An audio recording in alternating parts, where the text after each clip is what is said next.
Page 3 now. John Hinckley and his bid for freedom. Friday is day 3 of an ongoing hearing which will decide whether the man who tried to assassinate Ronald Reagan can live a free life. Now, doctors, his psychiatrists, say yes, release him. However, residents living in Hinckley's mother's neighborhood say no, no way.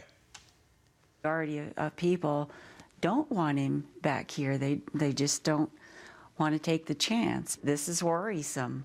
The doctors who are reviewing his progress and are looking it over make a sound decision.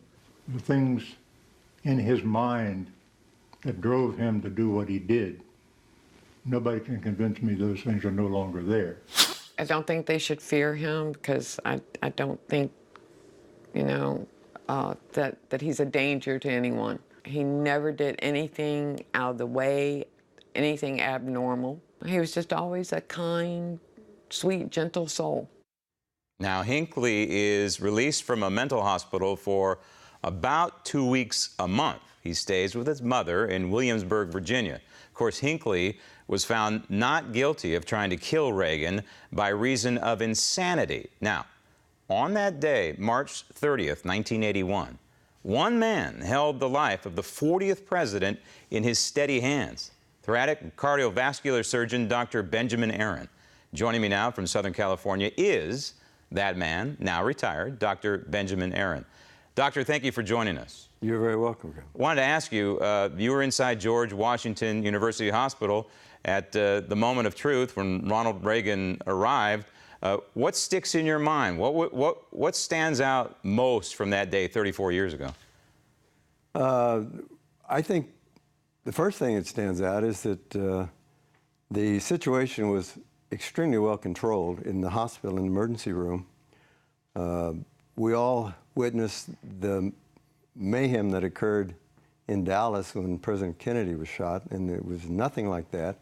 So that was the first thing that that impressed me, was that everything was controlled, quiet, well managed. Was the president lucid when you first made contact with him? Did you talk to him? Yes, he was.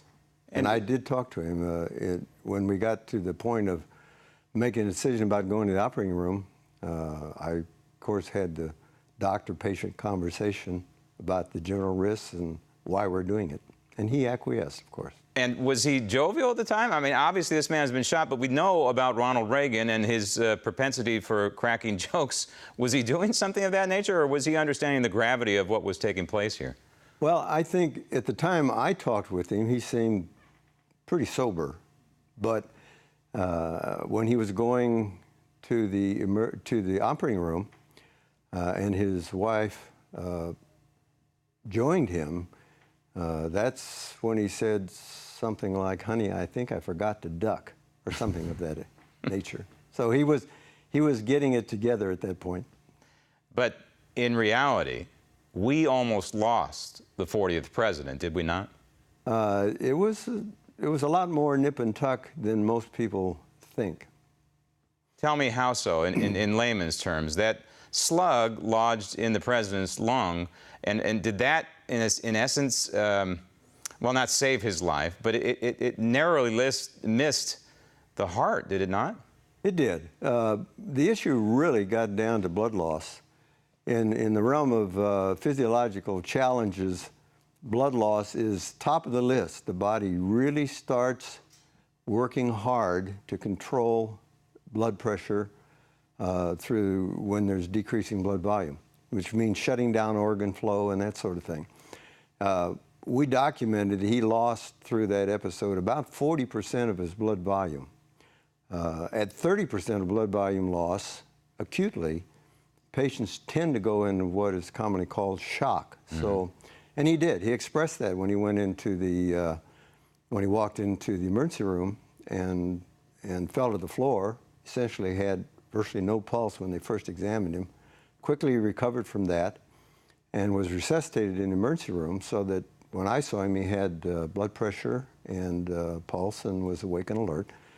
But he was going through the rye at that time, and he was still bleeding. So the issue at that point in time became how much blood loss are we willing to accept for a 70-year-old man on the premise that it might stop bleeding?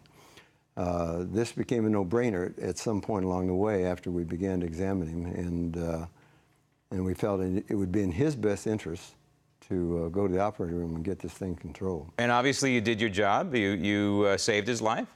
And I have to know, what was it like to know that you're operating on the President of the United States? I mean, it must have been a sobering moment for you as well. Well, sobering is probably not quite the word, but you know, professionalism in any endeavor is the hallmark of quality, and surgeons such as I was at the time, and all the others throughout the country are trained to this sort of thing. Right. And sure, the fact that he was president impacted upon the situational things, but it didn't. At least we tried not to let it affect any of our decisions or how we dealt with his problem. You kick it into a high gear, and that's what professionals do. But let me ask you about John Hinckley. In your opinion, I'm going to call you the man who saved Ronald Reagan's life, because you did. You sound like a modest gentleman, but that's what you did. You saved the president's life. That was your job. But John Hinckley, should he be roaming free? You know, at this point, I don't feel that's the decision that I can make. Only the professionals can make that. I think we were all a little surprised when that judgment came down that he was temporarily insane. We all felt at least he should serve some jail time, we being the faculty, and I speak for most of them, I think. And I think throughout the country that was a common thought.